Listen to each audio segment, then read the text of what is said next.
Jeg har haft ondt i min ene hofte i sådan on-off 1,5 år.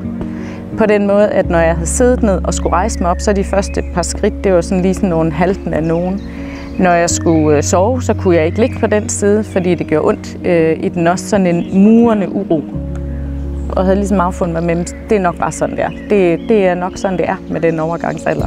Da jeg havde trænet på det første forløb der på 4 uger, der havde jeg ikke ondt i den hofte længere. Så jeg mærker ikke noget, når jeg går. Jeg mærker ikke noget, når jeg skal ligge på siden. Ikke når jeg rejser mig. Jamen, jeg mærker ikke noget til. Og så kan jeg faktisk også mærke, at mine ben er blevet stærkere. Jeg cykler hver dag. Jeg bruger ikke så meget de lave gear, som jeg gjorde til en start. Og det er jo hurtigt, altså på 4 uger. Det er helt klart, at jeg skulle fortsætte, fordi jeg kunne bare mærke med det samme, at det gjorde mig godt. Altså når man glæder sig til, at man skal afsted til træningen, og man har bare en rigtig god fornemmelse i kroppen også, når man cykler hjem igen, så er det et tegn på, at det er det rigtige, man har fået fat i. Jeg var ikke bange for at begynde at træne, selvom at jeg havde den hofte, der gør ondt.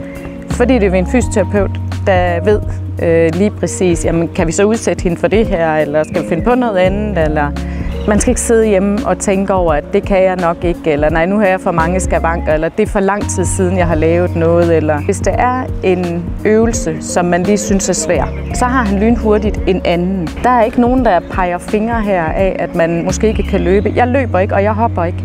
Men det er jo fuldstændig lige meget, så laver jeg bare noget andet. Så går jeg så hurtigt, som jeg kan. De andre, de løber ved siden af, eller de overhaler mig, men det er lige meget, så kommer jeg lidt senere ned ad bakken, end de gør. Men det er lige meget, fordi det er mit niveau, det handler om. Det handler om, at vi skal gøre det, vi kan på vores niveau.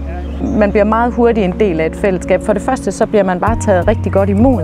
Vi er her selvfølgelig for at træne, men vi har det også bare enormt hyggeligt sammen. Når man kommer cyklende herned og stiller cyklen, så aner man faktisk ikke, hvad man skal lave den næste time, anden man ved, at man skal bruge sin krop, man kommer til at svede, og man kommer til at grine. Det bedste for mig ved at være startet, det er ved at komme op af sofaen og være kommet ud og få gang i den krop. Fordi selvfølgelig kan den. Og jeg bliver i hvert fald endnu mere motiveret nu, hvor jeg kan mærke, at det allerede er kommet efter så kort tid. Jeg vil til hver en tid anbefale alle at komme her.